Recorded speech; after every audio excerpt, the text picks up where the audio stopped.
Episode 11। यक्षित की बहन आहिरा। आहिरा इस समय जमीन पर धम्म से बैठी हुई थी। उसे देखकर सभी लोग एकदम से शोक हो गए, क्योंकि भाई अभी तो लड़की चंगी भली थी, फिर अचानक को क्या हो गया।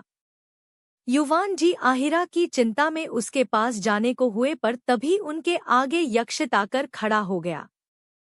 उसने अपने कदमों की तरफ देखा, जहां आहिरा इस समय ऐसे बौथी हई थी जैसे आज ना जाने उसकी किसी ने सारी प्रॉपर्टी लूट ली हो। अब आहिरा की इज्जत तो कोई लूटने से रहा डॉट। वहीं आहिरा अभी भी घूर घूर करके उन सुनहरे अक्षरों में लिखे सूर्यवंशी सिरनामे को घूर रही थी। अहे राम जी, ये मैंने क्या कर दिया? मैंने अपने ही भाई से शादी कैसे कर ली इस बार? ये आहिरा ने थोड़ा जोर से कहा था। वही पार्थ जो कान लगाकर आहिरा के बगल में बैठ गया था। जब उसने आहिरा के मुंह से ये सुना कि आहिरा यक्षित को भाई बोल रही है, तो उसकी आंखें फटी की फटी रह गई। वो झटके से खड़ा हो गया और अब वो डिसबिलीव से युवान जी को देख रहा था। वही युवान जी जो खुद चिंता से आहिरा की बात सुनने कोशिश कर रहे थे। जब उन्होंने पार्थ के ऐसे रिएक्शन को देखा तो उन्होंने भी अपनी बोहें उचकाकर पूछा, क्या मुझे क्यों घूर रहा है? वही पार्थ तो आहिरा की बात का कुछ और ही मतलब समझ बैठा था। उसने जोर जोर से अब रोते हुए कहा, पापा आखिर क्यों क्यों किया आपने ऐसा? कहकर वो जोर जोर से सिसकी भर कर रो रहा था। वही पार्थ जो सच में रो रहा था। यक्षित को अब उसके रोने से इरिटेशन हो रही थी। एक तो उसकी बीवी को कौन सा दौरा पड़ा था, उसका अभी तक पता नहीं चल पाया था। उससे पहले ही उसके भाई को भी दौरा पड़ गया। उसने चिल्लाकर पार्थ को पकड़ा और जोर से कहा, बस करें पार्थ ये ड्रामा और बताएं क्या किया है मिस्टर राजवंश ने। ये कहते हुए वो युवान जी को घूरने लगा। वही अब सब भी जानना चाहते थे कि आखिर युवान जी ने ऐसा क्या किया है जिससे पार्थ इतना रो रहा था। तभी पार्थ ने यक्षित के गले पड़कर उससे लिपट कर कहा, भाई वो पापा ने ना हम सबको धोखा दिया है। ये कहकर वो रोने लगा। वही पार्थ की बात को सुनकर सभी लोग अब हैरानी से युवान जी को देखने लगे कि उन्होंने क्या धोखा दिया है। वही अपने आप को ऐसे घूरता पाकर युवान जी सकपक्का गए। उन्होंने पार्थ के पास जाकर उसे घूरते हुए कहा, पार्थ ये क्या बकवास कर रहे हो? आपको हमने कौन सा धोखा दिया है? पार्थ ने जब देखा कि उसके पापा अभी भी अपनी गलती नहीं मान रहे हैं, तो उसने अपने पापा से मुंह फेर कर कहा, रहने दीजिए आपको इतने अच्छे से पता था कि मुझे हमेशा से एक छोटी बहन चाहिए थी, पर आपने मुझे नहीं दी। और आज मुझे पता चल रहा है कि आपके पास मेरी छोटी बहन थी, पर आपने मुझे कभी बताया ही नहीं था। ये कहकर वो और जोर जोर से रोने लगा था। वहीं अब एरिक, लियान यहाँ तक कि बंजारे भी युवान जी को हैरान भरी नजरों से देख रहे थे। यहाँ तक जिस यक्षित ने अभी कुछ देर पहले ही युवान जी से अपने सारे रिश्तों को खत्म किया था, वो भी अविश्वास में युवान जी की तरफ देख रहा था। उसकी आंखों में अब उनके लिए नफरत और घिन्न साफ साफ देखी जा सकती थी। युवान जी एकदम से हैरान रह गए कि आखिर अभी उनके साथ हुआ क्या। उन्होंने पार्थ को, जो यक्षित के गले लगा हुआ पड़ा था, उसे खींचा और सीधा खड़ा करके उसके गाल पर एक जोरदार लगा दिया। अब उन्होंने तो पार्थ को ये थप्पड़ इसीलिए लगाया था कि पार्थ को जो नशा हुआ था, जिसकी वजह से वो ये अनाप शनाप बक रहा था, वो बंद कर दे। पर उनका ये थप्पड़ उन पर ही उल्टा पड़ गया था। यक्षित ने बीच में ही उनका हाथ पकड़ लिया और उसे झटक कर कहा, बस कीजिए आप। आज अगर किसी ने आपकी सच्चाई दिखाई तो आप उस पर हाथ उठा रहे हैं। भूले मत उसके साथ उसका भाई यक्षित राजवंश खड़ा है। और कहाँ है आपकी नाजायज औलाद जिसके बारे में हमें आज तक पता ही नहीं चल पाया? ये सब यक्षित ने बहुत ही ठंडे शब्दों में कहा था। वहीं यक्षित की हर एक बात युवान जी के सीने को चिर रही थी। अब उनकी आंखें लाल हो चुकी थी।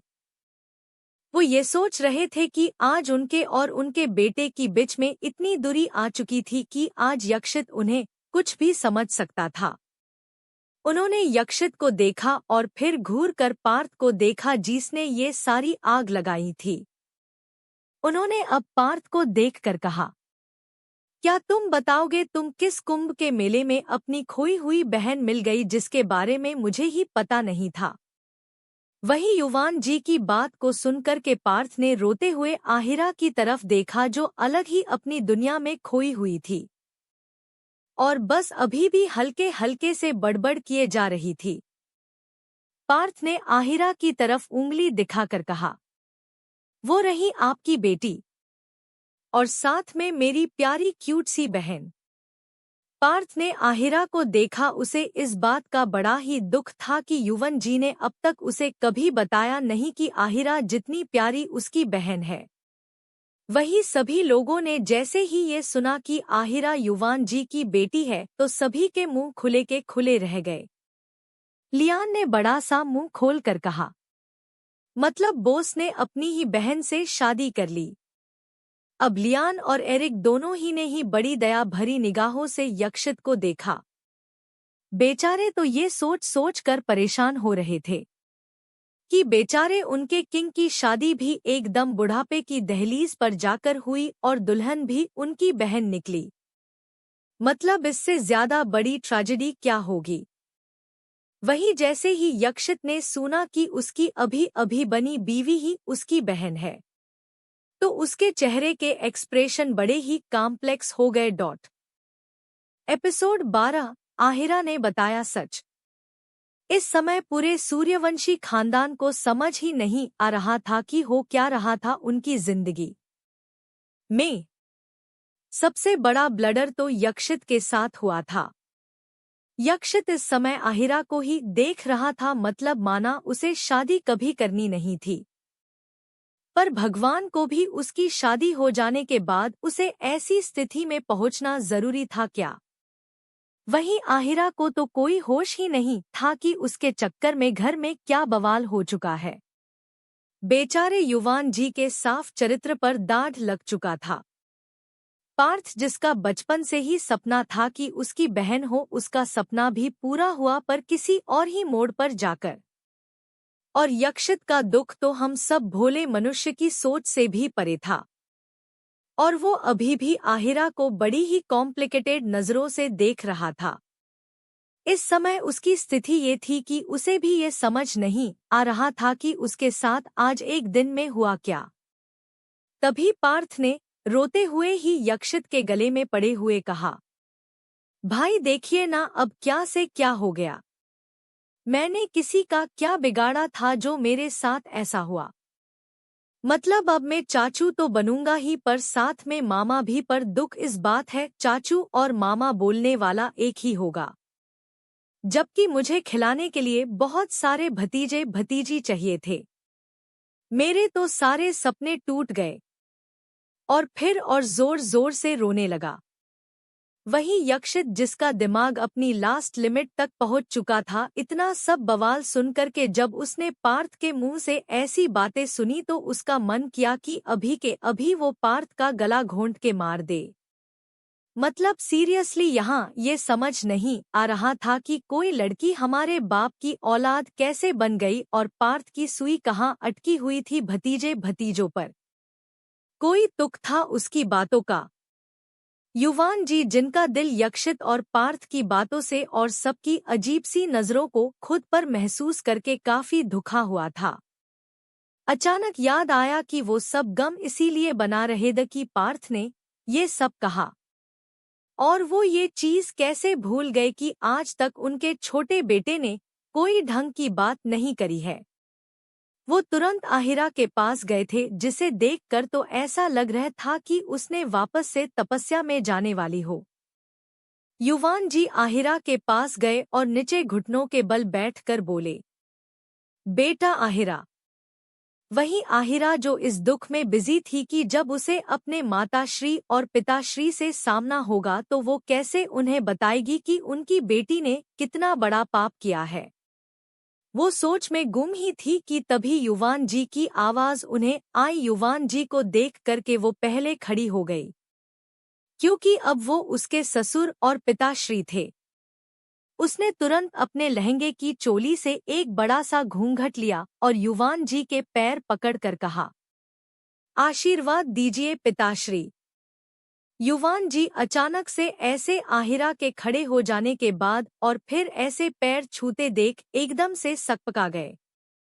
उनके पैर अपने आप से पीछे हो गए थे, क्योंकि उन्हें आहिरा से ऐसा कुछ करने की उम्मीद नहीं थी। वही पार्थ यक्षित के गले पड़े ही बोला, देखा भाई देखा, अब भाभी ने भी मान लिया पापा उनके पिताश्री है। और ये कहकर वो फिर से रोने लगा।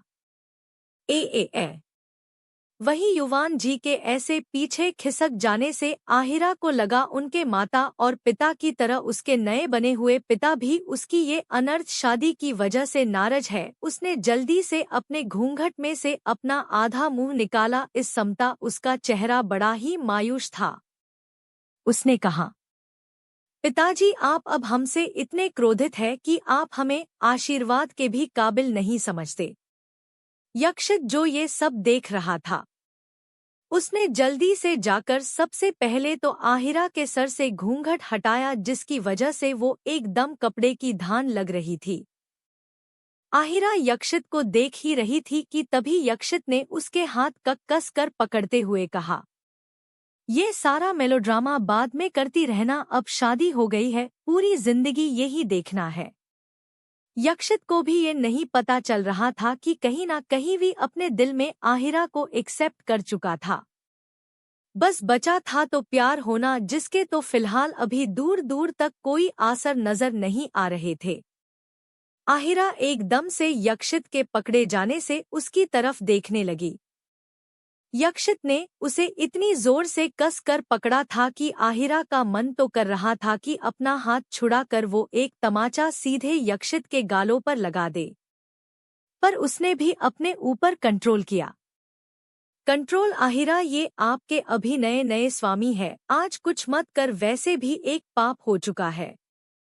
यक्षित भी देख रहा था उसकी चूहिया जैसी वाइफ कैसे शेरनी जैसी आंखों से उसे घूर रही थी, पर उसे इस वक्त बहुत कुछ था जो जानना था। उसने आहिरा का हाथ पकड़कर वैसे ही पूछा, पहले ये बताओ कि अभी अभी तुमने ये क्या बवाल किया कि तुम मेरी बहन हो? तुम मेरी बहन कैसे हो और तुम्हें ये बात अभी कैसे पता चली थी? शादी से पहले क्या मुंह में दही जम गया था, तब कुछ क्यों नहीं बोला? वहीं अहिरा ने भी यक्षित कल घूर कर उसे जवाब दिया, तब हमें आपसे झगड़ा करने में व्यस्त थी ना। एक तो अपने शादी से पहले ही मुझ पर इतना जोर चलाया है, पता नहीं अब क्या ही करेंगे। अगर आपने मुझसे लड़ाई नहीं की होती और मेरा ध्यान सिर्फ आपसे लड़ने में नहीं होता, तो मेरा ध्यान कभी न कभी तो इस बात पर जाता कि आप भी एक सूर्यवंशी है। वही जब यक्षित ने उसकी गोल गोल बात सुनी तो उसे कुछ समझ नहीं आया। उसने खिंचकर पूछा, तो तुम्हें सूर्यवंशी होने से ये कैसे पता चला कि मिस्टर युवान सूर्यवंशी तुम्हारे डैड है? अब आहिरा को कहाँ डैड का मतलब पता था। उसने अपने कान को साफ करके कहा, क्या पिताश्री क्या है मेरे? एपिसोड 13 आहिरा और यक्षित ने की साथ में पूजा। यक्षित ने आहिरा को देखा, जिसे उसकी बात ही समझ नहीं आई थी।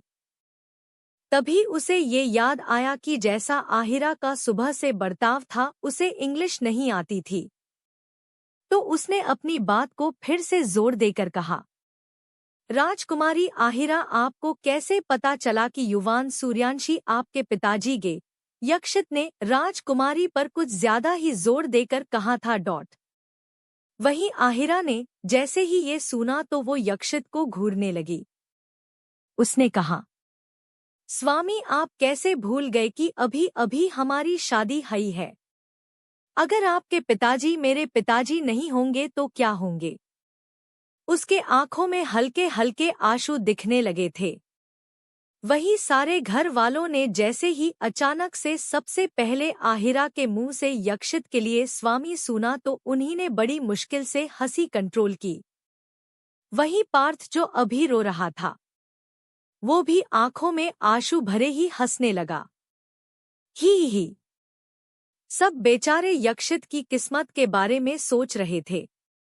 लियान ने एरिक से कहा, ओह मैडम किंग तो ये स्वामी पत्नी बनी हुई है। तभी एरिक बोलता है, पर पहले ये भी तो पता चले कि ये किस रोल में रहना पसंद करने वाली है, बीवी का या बहन का। दोनों ही सोचने लगे कि आहिरा को किस रोल में यक्षित के साथ रहने से ज्यादा फायदा होगा। वही यक्षित ने आहिरा के टेढ़े मेढ़े जवाबों की वजह से उसे घुरा और उसने पहले तो अपने माथे को सहलाया, क्योंकि आज के दिन उसके पेशेंस का काफी टेस्ट हो चुका था। यक्षित ने आहिरा की बाजू पकड़कर बोला, ज्यादा होशियार और चालाकी दिखाने की जरूरत नहीं है। साफ साफ बताओ, अभी तुमने क्यों बोला कि मैं तुम्हारा भाई हूँ? भाई शब्द कैसे यक्षित के गले से निकला था तो बस वही ही जानता था। वही आहिरा को समझ आया कि यक्षित क्या बात बोल रहा है, तो फिर से उदास हो गई और अब वो जोर जोर से रोने लगी। यक्षित ने जैसे ही आहिरा का जोर जोर से रोना सुना तो वो एकदम से सकपका गया। वो अपने आप ही 2 कदम पीछे हट गया। आखिर यक्षित ने सीधे गोलियों से बातें की थी। उसने कभी किसी का रोना धोना तो सुना ही नहीं था, खासकर लड़कियों का।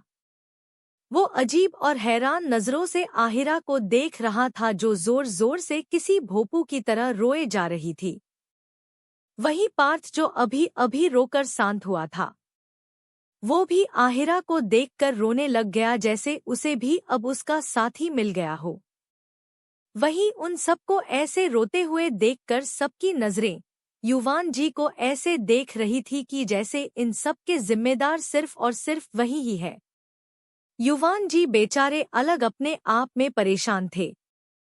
तभी आहिरा ने रोते रोते कहा, मुझे अभी अभी पता चल कि आप सूर्यवंशी है और मैं भी राजकुमारी आहिरा सूर्यवंशी हूँ। सबको तो ये लगा था कि युवान जी इतने छुपे रुस्तम निकले थे, उन्होंने तो अपनी नाजायज औलाद को अपना नाम भी दे रखा था। यक्षित बहुत ही खूंखार नजरों से युवान जी को देख रहा था। तभी आहिरा ने अपनी बात कही, जिसके बाद तो सबकी हैरानी का ठिकाना ही नहीं था। हमारे यहाँ जी सब हमारी जात, सिरनामे और धर्म के होते ही वो सब भाई बहन होते ही। अब मैं अपने माताजी और पिताजी को क्या मुंह दिखाऊंगी कि मैंने अपने ही भाई जैसे दुष्ट मनुष्य से विवाह कर लिया। ये सब कहकर आहिरा रोने लगी। वही जो सबको शोक लगा था वो तो अलग ही लेवल का था। युवान जी को भी 2 मिनट लगे पूरी कहानी को समझने में, पर फिर उन्हें सारा माजरा समझ आ गया था। क्योंकि अभी भी भारत में कुछ लोग ऐसे हैं जो अपने सिरनामे वालों को अपना ही वंशज मानते हैं और उसी नाते से सेम सिरनामे वालों की शादी नहीं होती है। उन्हें सब समझ आ गया कि आहिरा भी सूर्यवंशी है और शायद उसके यहाँ ये रिव्यात होंगी कि वो ये शादी ना कर सके। अब बारी थी उनके घूरने की। वो गुस्से में सबसे पहले तो पार्थ को घूरने लगे, जिसने बिना सोचे समझे कुछ भी समझकर पूरा बखेड़ा खड़ा किया था। और फिर यक्षित को डोट। सब लोगों को पूरी स्टोरी तो नहीं समझ आई, पर इतना समझ आ गया था कि आहिरा युवान जी की बेटी नहीं है, तो वो यक्षित की बायोलॉजिकल सिस्टर नहीं है। हर्ष, एरिक और लियान ने एक गहरी सांस ली, नहीं तो उन्हें लग रहा था कि बेचारे उनके बॉस सुहागरात से पहले रक्षाबंधन बनाते। सोचकर ही उन्हें बड़ी हंसी और दया आ रही थी यक्षित पर। यक्षित को शायद दुश्मनों की भी जरूरत नहीं थी।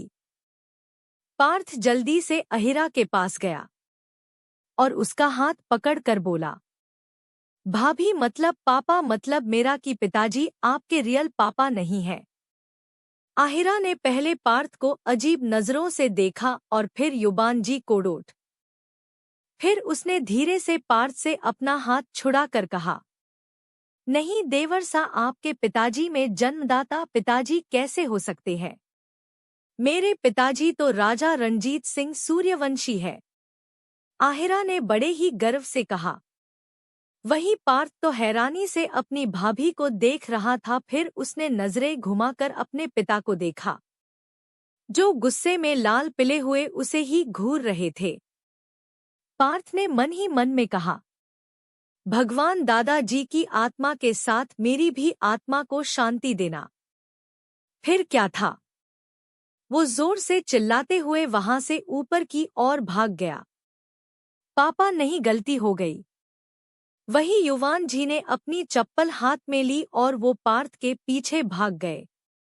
जो गालियां इस समय पार्थ को पड़ रही थी, उसे सुन सुनकर के तो लियान और एरिक को खूब हंसी आ रही थी। वही बंजारे तो ये सोच रहे थे कि उन्हें अपने मालिक के बारे में ये सब नहीं सोचना चाहिए था। और ऊपर से वो ये देखकर भी हैरान थे कि बड़े घर के बेटे भी इसी तरह से पीटते हैं क्या। वही एक बार को तो यक्षित को भी अपने ऊपर शर्म सी आई कि उसने क्यों उनके बारे में ऐसा सोचा। पर भाई, उसकी नाराजगी जो अब युवान जी के लिए इस शादी को लेकर इतनी बढ़ गई थी कि वो अब चाहकर भी ये नहीं बोलना चाहता था युवान जी से कि उससे उन्हें समझने में गलती हो गई। वहीं आहिरा भी पार्थ की हालत को देखकर हंस रही थी, जो पूरे घर में गोल गोल घूम रहा था। और युवान जी उसमें 4-5 चप्पल तो अभी तक लगा भी चुके थे। आहिरा के तो ध्यान से भी ये निकल गया था कि अभी अभी वो क्या सोचकर परेशान थी। तभी उसे अपने हाथ पर किसी का हाथ फील हुआ। आहिरा ने अपनी ब्लू आइज को ऊपर उठाकर देखा तो यक्षित उसे घूर रहा था। वैसे अब आहिरा को अब यक्षित का घूरना भी अजीब नहीं लगा, क्योंकि जब से वो आई थी तब से यक्षित ने तो ये ही काम किया था घूरने का। उसके अलावा शायद उसे कुछ आता कहा था। वही यक्षित ने मन ही मन कहा, अब सभी लोगों के सामने उसका काफी तमाशा बन चुका था। वो पहले दादाजी की पूजा करेगा और उसके बाद वो इस अपनी नई राजकुमारी बीवी से निपटेगा।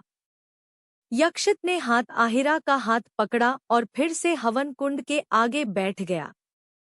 पंडित जी ने अब दादाजी की स्वर्गवासी पूजा की सारी विधि की, वही ना चाहते हुए भी यक्षित ने आहिरा को अपनी अर्धांगिनी मानकर उसके साथ सारी पूजा संपन्न की। पार्थ भी बेचारा पूजा की वजह से अभी अपने पापा की अच्छी वाली कुटाई से बच गया था। जल्दी ही लियान और एरिक ने सारे बाजारों को भोज कराया।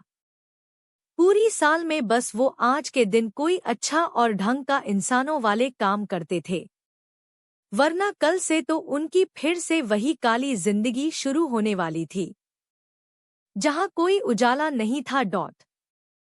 आहिरा ने तो बिना यक्षित के कहे अपने सारे हद खुद ले लिए थे। उसने तो यक्षित से कुछ पूछा भी नहीं और वो सबको खुद खाना परोसने लगी। और सबका खाना हो जाने के बाद उसके उन बनाजारिनों से कुछ देर बात की, जिससे आहिरा को ये समझ आ गया था कि ये वो जगह नहीं है जहां वो 1000 साल पहले थी। वो कहीं और ही है। यहाँ सब कुछ अलग और अजीब था। अब सूर्यवंशी हाउस खाली हो चुका था। यक्षित गुस्से में आहिरा से ये पूछने हो वाला था कि ये भाई का क्या ड्रामा था कि तब तक युवान जी ने गुस्से में कहा, नई बहू को अपने कमरे में ले जाओ। वो सुबह से थकी है और उसने कुछ खाया भी नहीं है। वही युवान जी ने इतना ही कहा था कि आहिरा अपनी खाने की पत्तर प्लेट लेकर खुद नीचे बैठ गई और उसने जल्दी जल्दी खाना शुरू कर दिया। जैसे कितने जन्मों की भूखी हो, वैसे वो भूखी थी 1000 साल से। सब तो उसकी स्पीड देख करके हैरान थे। वही इस बात से भी कि आहिरा को यक्षित की प्रेजेंस का कोई डर नहीं था।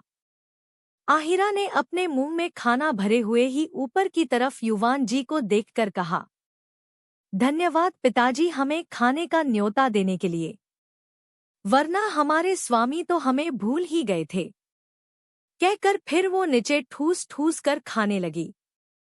वही यक्षित ने घूर कर आहिरा को देखा और मन ही मन कहा, स्वामी माई फुट, कितनी ढोंगी है ये लड़की। स्वामी ने कौन सा अभी कुछ खाया था, मैं भी तो सुबह से भूखा हूँ। बड़ी आई भारतीय नारी, पति से पहले ठूस रही है। पार्थ ने जब देखा कि यक्षित लगातार आहिरा की प्लेट को घूर रहा है, तो उसने उसके कान के पास जाकर कहा, भाई आप भी खाना खा लो, खाना आपको मना नहीं करेगा, पर मेरी भाभी की प्लेट को नजर तो मत लगाइए। पार्थ के ऐसे कहने से पहले तो यक्षित सकपका गया, पर फिर उसने तेश में आकर कहा, मुझे कोई भूख वूख नहीं लग रही है, मैं जा रहा हूँ अपने कमरे में विश्राम करने। फिर याद आया कि उसने आहिरा की टोन में बात की है, तो उसने अपना वही रुआब मेंटेन करे बोला, मतलब रेस्ट करने। और फिर आहिरा की और उंगली दिखा के बोला, शांति से को भी कमरा ढूंढ कर सो जाना, और अब कोई घर में ड्रामा नहीं होना चाहिए।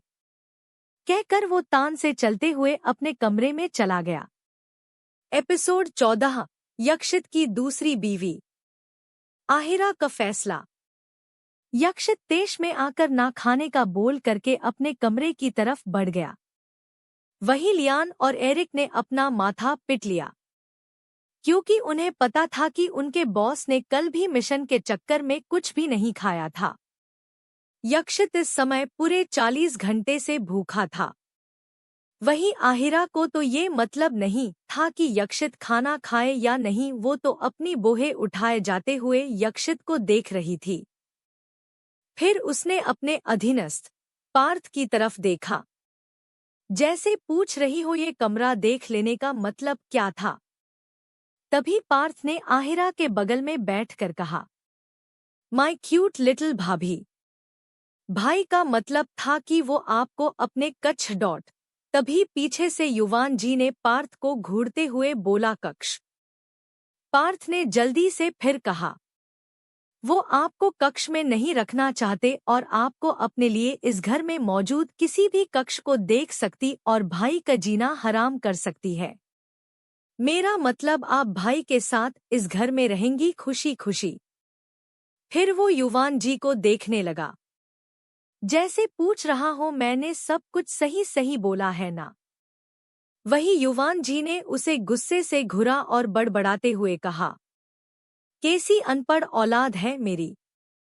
इसी दिन के लिए तो स्टैनफोर्ड यूनिवर्सिटी भेजा था पढ़ने के लिए। वही आहिरा ने जैसे ही पार्थ की बात समझी और वो खाना खाते हुए अपने दिमाग के अलग ही घोड़े दौड़ने लगी। क्या स्वामी मुझे त्यागना चाहते हैं, जो मुझे अपने कक्ष में प्रवेश नहीं करने देना चाहते, या फिर वो अपने लिए दूसरी बीवी लाने की ख्वाहिश में है। पर बेचारी को तो ये पता ही नहीं था कि इस युग में अगर यक्षित अब उसके रहते हुए किसी को लाया तो उसकी सुहागरात उसके कमरे में नहीं बल्कि पुलिस स्टेशन में बनेगी। हाँ, वो बात अलग है कि जैसा यक्षित का नाम है, पुलिस के हाथ यक्षित को पकड़ने से पहले हाय कट जाए। पर बेचारी आहिरा तो ये सब सोच सोच करके ही अपना दिमाग खपाए जा रही थी। उसने तो ये भी सोच लिया, क्या वो कहीं अपने स्वामी की कोई दूसरी पत्नी तो नहीं ही, और उसके स्वामी ने अपनी प्यारी पहली पत्नी को अपने कक्ष में रखा हो। ये सब सोचते ही आहिरा की आंखें बड़ी बड़ी हो गई। भले थोड़ी देर पहले उसे ही ये शादी नहीं करनी थी, पर इस समय उसे फिलहाल अपना पति किसी और के साथ बांटने का कोई शौक नहीं था। आहिरा ने एक नज़र अभी अपने बचे हुए खाने को देखा और फिर यक्षित के उस कमरे को जहां अभी यक्षित गया था। उसने सोचा कि वो अभी यक्षित के कमरे में जाए, पर फिर खाने को देखकर उसे फिर से लालच आ गया और उसने फिलहाल अपना पूरा ध्यान खाना खाने में लगा दिया। पर इस बार वो और भी ज्यादा स्पीड से खाने लगी। आहिरा ने मन ही मन कहा, राजकुमारी पहले खाना खा ले, स्वामी और उनकी पत्नी तो फिलहाल कहीं भागे नहीं जा रहे। पर एक बार तूने खाना छोड़ दिया तो क्या पता कब खाना खाने को मिले। वहीं अब सब लोग और अपनी आंखें बड़ी बड़ी करके आहिरा की स्पीड को देख रहे थे। पार्थ तो अपनी आंखें मसल मसल को आहिरा को देख रहा था। उसे ऐसा लग रहा था कि उसके सामने कोई प्यारी भूखी चुड़ैल है, जो शायद कितना भी कितनी जल्दी भी खा सकती है। आहिरा ने जल्दी खाना खाया और वो फिर सीढ़ियों की तरफ दौड़ गई। पार्थ भी हैरानी से आहिरा को देख रहा था। वो कहना चाहता था कि वो यक्षित के कमरे में ना जाए, क्योंकि यक्षित सच में काफी गुस्से वाला था। वहीं आहिरा को भागते हुए ही याद आया, यक्षित तो उसका भाई भी है और इस शादी का मतलब तो बहुत बड़ा अनर्थ है। आहिरा अब यक्षित के गेट के सामने खड़ी हो गई और लहंगा चोली के दुपट्टे को उंगली में मरोड़ करके सोच रही थी कि उसे क्या करना चाहिए। तभी आहिरा ने लंबी सांस ली और कहा, राजकुमारी आहिरा, अब शादी हो गई है तो ये बात नहीं झूठलाई जा सकती कि वो तुम्हारे स्वामी है, इसीलिए तुम उन्हें स्वामी मान लो। पर ये रिश्ता कभी तुम नहीं बढ़ाओगी, क्योंकि वो तुम्हारे भाई भी लगते हैं और फिर वो सारे काम। छी छी, नहीं नहीं। आहिरा ने डिसाइड कर लिया था कि वो क्या करेंगी। वो यक्षित की ऐसी हालत करने वाली थी जैसे धोबी का कुत्ता, ना घर का ना घाट। दुनिया के नजर में शादीशुदा रहने वाला था और उसकी बीवी उसको भाई ट्रीटमेंट देने वाली थी। आहिरा ने जल्दी से वो गेट खोल दिया। यक्षित कभी भी अपना डोर लॉक करके नहीं रखता था, क्योंकि उसके खौफ से ही किसी की उसके कमरे में आने की हिम्मत नहीं होती थी। वही आहिरा ने जैसे ही कमरे को देखा तो उसे कुछ दिखा ही नहीं, क्योंकि कमरे में सब तरफ अंधेरा ही अंधेरा था। यक्षित इस समय अपने बेड पर पेट के बल लेटा हुआ था। वो भी ये सोच ही रहा था कि आज उसके साथ क्या हो गया। जब वो कमरे से गया तब सिंगल था और आया तब मिंगल हो गया, और साथ ही साथ उसे समझ नहीं आ रहा था कि वो आहिरा का क्या करेगा। आहिरा क्या कोई बाजार का आइटम थी जो उसका क्या करना था। तभी उसे अपने गेट खुलने की आवाज आई। एक तो आज आहिरा ने उसके दिमाग के सारे पेच हिला दिए थे, ऊपर से वो भूख के मारे खिसियाया हुआ बैठा था, और अब फिर कोई और आ गया उसे और भड़काने के लिए। उसने गुस्से में पलट कर देखा थी, उसकी नई नवेली दुल्हन खड़ी थी गेट पर। अब भाई आहिरा को कुछ नहीं दिख रहा था, क्योंकि वो हमेशा रोशनी में पली बड़ी थी। पर यक्षित की तो पूरी दुनिया ही अंधेरा था, तो उसे तो सब कुछ अंधे में दिखता था। It means a very deep, जो आपको स्टोरी पढ़ने पर ही आगे समझ आ जाएगा। काफी गहरे मोड़ आएंगे इस कहानी में। आहिरा ने अंधेरे को देख करके मन ही मन कहा, ये स्वामी ने कमरे में कोई मशाले क्यों, लाइट लैंप क्यों नहीं जला रखी है, कितना अंधेरा है। और ये कैसा जेल जैसा घुटन भरा कक्ष है इनका, खिड़की भी नजर नहीं आ रही है। वही यक्षित का पारा अब और हाई हो चुका था। वो गुस्से में उठा और उसने स्विच बोर्ड से कमरे की लाइट जला दी। वो गुस्से में आहिरा को सुनाने के लिए बढ़ ही रहा था कि तभी आहिरा, जिसने एकदम उजाला होते हुए देखा और उसे कमरे में नाव कोई मशाले दिखी ना लालटेन, वो एकदम से चौंक गई। और जैसे ही उसने यक्षित को देखा, वो जोर से चिल्लाने लगी, जादू जादू, स्वामी आप तांत्रिक हो। एपिसोड 15, आहिरा का यक्षित के कमरे में अपने पैर जमाना। अब आगे। आहिरा के लिए लाइट एंड ऑल सारी चीजें बहुत नई थी। उसे अभी कुछ भी ये नहीं पता था कि दुनिया कितनी आगे बढ़ चुकी थी और कितना कुछ अलग इन्वेंट कर चुकी थी। वहीं यक्षित जो गुस्से में लाइट ऑन करने के बाद आहिरा के पास ये सोचकर गुस्से में आ रहा था कि वो आहिरा को आज पहले ये बताएगा कि उससे उलझना इतना आसान नहीं है। इनडायरेक्टली वो आहिरा के मन में अपना डर बैठाना चाहता था, जिससे आहिरा उसके लिए ज्यादा कोई परेशानी ना खड़ी कर सके। बट यहाँ तो आहिरा बस लाइट के चलने के बाद अलग ही कुछ उछलने लगी। यक्षित टेढ़ी नजर से आहिरा को देख रहा था। आखिर ये लड़की क्या था? वहीं आहिरा ने अभी भी अपनी निगाहें पूरे कमरे की तरफ दौड़ाई हुई थी। उसकी आंखें पहले से 4 गुना बड़ी हो चुकी थी।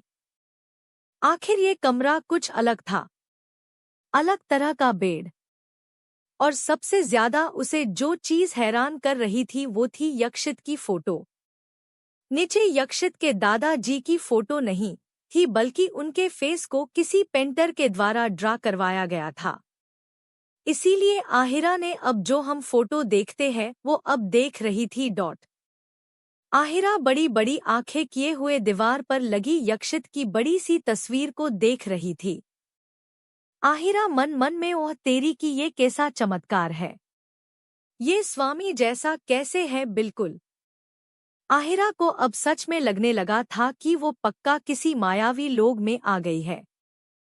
तभी आहिरा को फील हुआ कि किसी ने उसके हाथ को पकड़ा है। आहिरा ने नजरें उठाकर देखा तो सामने उसने स्वामी थे। यक्षित ने गुस्से में आहिरा को घूरा और कहा, एक तो पहले घर में जबरदस्ती घुस आई और फिर मेरी जिंदगी में, और देखो अब मेरे कमरे में भी। यक्षित ने काफी तेज आवाज में कहा था। पर आहिरा को तो अब तक पता चल गया था कि उसके स्वामी का ऊपर का माला थोड़ा हिला हुआ ही, इसीलिए उसे बस चिल्लाना और घूरना ही आता ही। आहिरा ने जैसे ही यक्षित के शब्द सुने वो गुस्सा या नाराज होने की जगह हंसने लगी और फिर वो अपनी आंखों को पूरे कमरे में मटकाने लगी कि कहीं उसे कोई लड़की दिख जाए जो उसके स्वामी की पत्नी हो या जिसके साथ स्वामी हो। और जब आहिरा को कमरे में कोई नहीं दिखा तो उसके चेहरे पर एकदम जंग जीतने वाली मुस्कान था। उसने एक लंबी स्माइल करके कहा, स्वामी अभी तो आपके हृदय में भी आना बाकी है। यक्षित जो गुस्से से आहिरा को घूर रहा था, आहिरा का जवाब सुनकर 1 मिनट के लिए तो वो ब्लैंक हो गया। क्या ये लड़की उसे छेड़ रही थी? मतलब उस पिद्दी से भर की लड़की की हिम्मत देखो, वो किसे छेड़ रही थी, दुनिया के जाने माने YS कोडोट। उसने आहिरा के हाथ को पकड़ा और कहा, देखो ये जो सब तुम्हारा ड्रामा ही ना, वो कहीं और जाकर करना। मुझे बस अभी शांति और सुकून से जीने दो, वैसे भी पूरे दिन में बड़ा हंगामा खड़ा किया ही तुमने। पर आहिरा तो इतनी ठिठ थी कि इसकी कल्पना यक्षित कर भी नहीं सकता था। यक्षित लगभग आहिरा को खींचकर गेट तक ले आया था और आहिरा तो ये ही तिकदम लगा रही थी कि कैसे वो स्वामी के कमरे में ही रहे, जिससे स्वामी किसी और को ना ले आए। आखिर वो एक आर्यवंशी नारी है, अब उसका सुहाग ही उसकी पहचान है। आहिरा ने जैसे ही देखा कि आहिरा के लिए लाइट एंड ऑल सारी चीजें बहुत नई थी। उसे अभी कुछ भी ये नहीं पता था कि दुनिया कितनी आगे बढ़ चुकी थी और कितना कुछ अलग इन्वेंट कर चुकी थी। वहीं यक्षित जो गुस्से में लाइट ऑन करने के बाद आहिरा के पास ये सोचकर गुस्से में आ रहा था कि वो आहिरा को आज पहले ये बताएगा कि उससे उलझना इतना आसान नहीं है। इनडायरेक्टली वो आहिरा के मन में अपना डर बैठाना चाहता था, जिससे आहिरा उसके लिए ज्यादा कोई परेशानी ना खड़ी कर सके। बट यहाँ तो आहिरा बस लाइट के चलने के बाद अलग ही कुछ उछलने लगी। यक्षित टेढ़ी नजर से आहिरा को देख रहा था। आखिर ये लड़की क्या था? वहीं आहिरा ने अभी भी अपनी निगाहें पूरे कमरे की तरफ दौड़ाई हुई थी। उसकी आंखें पहले से 4 गुना बड़ी हो चुकी थी। आखिर ये कमरा कुछ अलग था, अलग तरह का बेड। और सबसे ज्यादा उसे जो चीज हैरान कर रही थी वो थी यक्षित की फोटो। नीचे यक्षित के दादाजी की फोटो नहीं थी, बल्कि उनके फेस को किसी पेंटर के द्वारा ड्रा करवाया गया था। इसीलिए आहिरा ने अब जो हम फोटो देखते हैं वो अब देख रही थी। आहिरा बड़ी बड़ी आंखें किए हुए दीवार पर लगी यक्षित की बड़ी सी तस्वीर को देख रही थी। आहिरा मन मन में, ओह तेरी की ये कैसा चमत्कार है, ये स्वामी जैसा कैसे है बिल्कुल। आहिरा को अब सच में लगने लगा था कि वो पक्का किसी मायावी लोक में आ गई है। तभी आहिरा को फील हुआ कि किसी ने उसके हाथ को पकड़ा है। आहिरा ने नजरें उठाकर देखा तो सामने उसने स्वामी थे। यक्षित ने गुस्से में आहिरा को घूरा और कहा, एक तो पहले घर में जबरदस्ती घुस आई और फिर मेरी जिंदगी में, और देखो अब मेरे कमरे में भी। यक्षित ने काफी तेज आवाज में कहा था। पर आहिरा को तो अब तक पता चल गया था कि उसके स्वामी का ऊपर का माला थोड़ा हिला हुआ ही, इसीलिए उसे बस चिल्लाना और घूरना ही आता ही। आहिरा ने जैसे ही यक्षित के शब्द सुने वो गुस्सा या नाराज होने की जगह हंसने लगी और फिर वो अपनी आंखों को पूरे कमरे में मटकाने लगी कि कहीं उसे कोई लड़की दिख जाए जो उसके स्वामी की पत्नी हो या जिसके साथ स्वामी हो। और जब आहिरा को कमरे में कोई नहीं दिखा तो उसके चेहरे पर एकदम जंग जीतने वाली मुस्कान था। उसने एक लंबी स्माइल करके कहा, स्वामी अभी तो आपके हृदय में भी आना बाकी है। यक्षित जो गुस्से से आहिरा को घूर रहा था, आहिरा का जवाब सुनकर एक मिनट के लिए तो वो ब्लैंक हो गया। क्या ये लड़की उसे छेड़ रही थी? मतलब उस पिद्दी से भर की लड़की की हिम्मत देखो, वो किसे छेड़ रही थी, दुनिया के जाने माने वाई.एस. कोडोट। उसने आहिरा के हाथ को पकड़ा और कहा, देखो ये जो सब तुम्हारा ड्रामा ही ना, वो कहीं और जाकर करना। मुझे बस अभी शांति और सुकून से जीने दो, वैसे भी पूरे दिन में बड़ा हंगामा खड़ा किया ही तुमने। पर आहिरा तो इतनी ठिठ थी कि इसकी कल्पना यक्षित कर भी नहीं सकता था। यक्षित लगभग आहिरा को खींचकर गेट तक ले आया था और आहिरा तो ये ही तिकदम लगा रही थी कि कैसे वो स्वामी के कमरे में ही रहे, जिससे स्वामी किसी और को ना ले आए। आखिर वो एक आर्यवंशी नारी है, अब उसका सुहाग ही उसकी पहचान है। आहिरा ने जैसे ही देखा कि आहिरा मन मन में, ओह तेरी की ये कैसा चमत्कार है, ये स्वामी जैसा कैसे है बिल्कुल। यक्षित जो गुस्से से आहिरा को घूर रहा था, आहिरा का जवाब सुनकर एक मिनट के लिए तो वो ब्लैंक हो गया। आखिर ये कमरा कुछ अलग था, अलग तरह का बेड, और सबसे ज्यादा उसे जो चीज हैरान कर रही थी वो थी यक्षित की फोटो। रीडर्स, कल चैप्टर इसीलिए अपलोड नहीं हो पाया था क्योंकि इसमें कोई ग्लिच आ गया था। आज भी मैंने ये अपलोड किया है पर बार बार अपने आप रिपीट हो रहा है। अभी आप पढ़ लीजिए, ये अभी आधा पार्ट है जो अपलोड हुआ है, आगे का थोड़ी देर में हो जाएगा क्योंकि मैंने टीम से बात कर ली है। 4 बजे तक पूरा चैप्टर अपलोड हो जाएगा। और फिर वो अपनी आंखों को पूरे कमरे में मटकाने लगी कि कहीं उसे कोई लड़की दिख जाए जो उसके स्वामी की पत्नी हो या जिसके साथ स्वामी हो। क्या ये लड़की उसे छेड़ रही थी? आहिरा के लिए लाइट एंड ऑल सारी चीजें बहुत नई थी। उसे अभी कुछ भी ये नहीं पता था कि दुनिया कितनी आगे बढ़ चुकी थी और कितना कुछ अलग इन्वेंट कर चुकी थी। आहिरा को अब सच में लगने लगा था कि वो पक्का किसी मायावी लोक में आ गई है। और जब आहिरा को कमरे में कोई नहीं दिखा तो उसके चेहरे पर एकदम जंग जीतने वाली मुस्कान था। उसने एक लंबी स्माइल करके कहा, नीचे यक्षित के दादाजी की फोटो नहीं थी, बल्कि उनके फेस को किसी पेंटर के द्वारा ड्रा करवाया गया था। इसीलिए आहिरा ने अब जो हम फोटो देखते हैं वो अब देख रही थी। मतलब उस पिद्दी से भर की लड़की की हिम्मत देखो, वो किसे छेड़ रही थी, दुनिया के जाने माने वाई.एस. कोडोट। वहीं यक्षित जो गुस्से में लाइट ऑन करने के बाद आहिरा के पास ये सोचकर गुस्से में आ रहा था कि वो आहिरा को आज पहले ये बताएगा कि उससे उलझना इतना आसान नहीं है। तभी आहिरा को फील हुआ कि किसी ने उसके हाथ को पकड़ा है।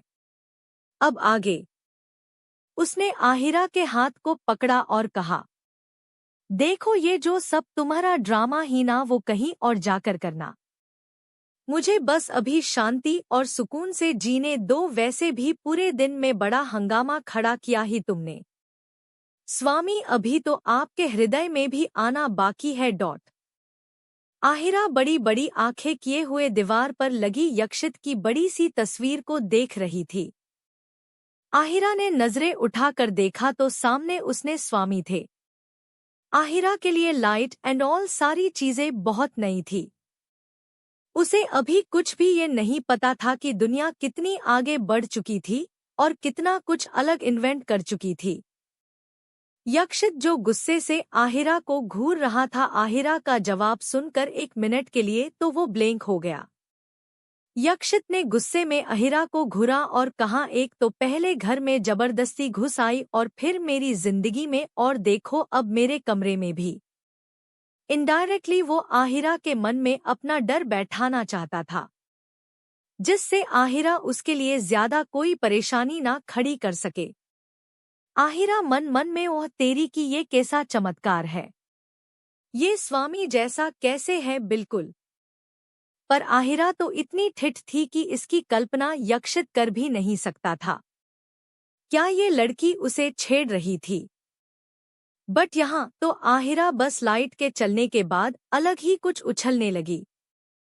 वहीं यक्षित जो गुस्से में लाइट ऑन करने के बाद आहिरा के पास ये सोचकर गुस्से में आ रहा था कि वो आहिरा को आज पहले ये बताएगा कि उससे उलझना इतना आसान नहीं है। आहिरा को अब सच में लगने लगा था कि वो पक्का किसी मायावी लोग में आ गई है। यक्षित ने काफी तेज आवाज में कहा था। पर आहिरा को तो अब तक पता चल गया था कि उसके स्वामी का ऊपर का माला थोड़ा हिला हुआ ही, इसीलिए उसे बस चिल्लाना और घूरना ही आता ही। मतलब उस पिद्दी से भर की लड़की की हिम्मत देखो, वो किसे छेड़ रही थी, दुनिया के जाने माने वाई.एस. कोडोट। यक्षित लगभग आहिरा को खींचकर गेट तक ले आया था और आहिरा तो ये ही तिकदम लगा रही थी कि कैसे वो स्वामी के कमरे में ही रहे, जिससे स्वामी किसी और को ना ले आए। यक्षित टेढ़ी नजर से आहिरा को देख रहा था। आखिर ये लड़की क्या था?